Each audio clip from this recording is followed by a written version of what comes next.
ano namin, pagtitipon ngayong umaga. At nagluluto po kami ng kakainin namin tanghalian.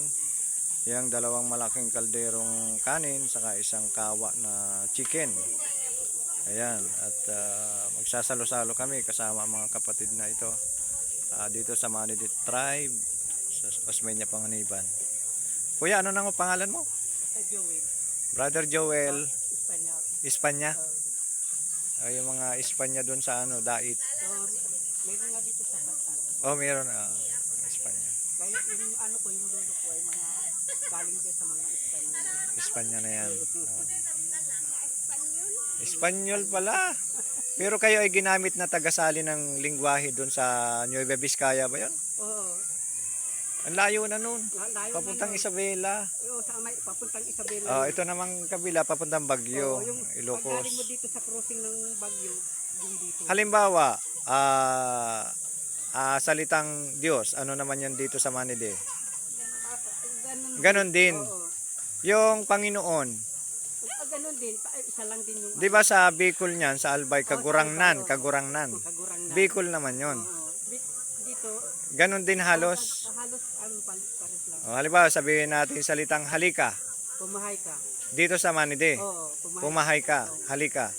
Doon po sa Nueva Vizcaya, iba rin. Iba rin. Hindi ko Sambales, iba rin. Iba rin. Ayun. Talagang kinakailangan po na mayroon talagang sariling mailagay ang Biblia sa sariling mga lingwahe, ano?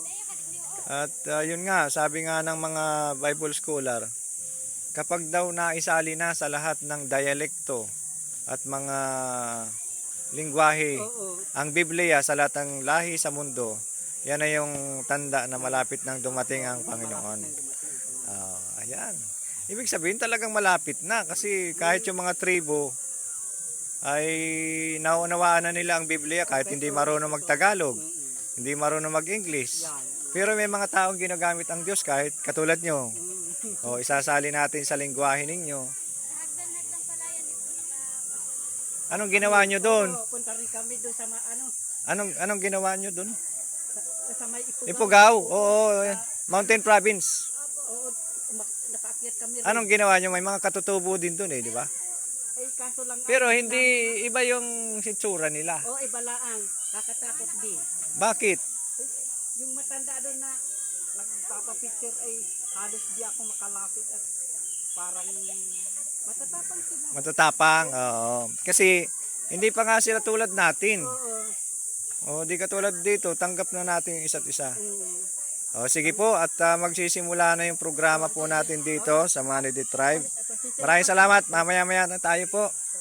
At pagkatapos ng programa, kakain na tayo. Sige. Ayan po, yung mga bata nandyan sa kabilang bahagi po, sa kanang bahagi. And then, ito pa yung nasa kubo ng mga bata. Ito yung tatanggap mamaya ng iba't ibang uri ng aming mga daladala. Maraming salamat. God bless you po.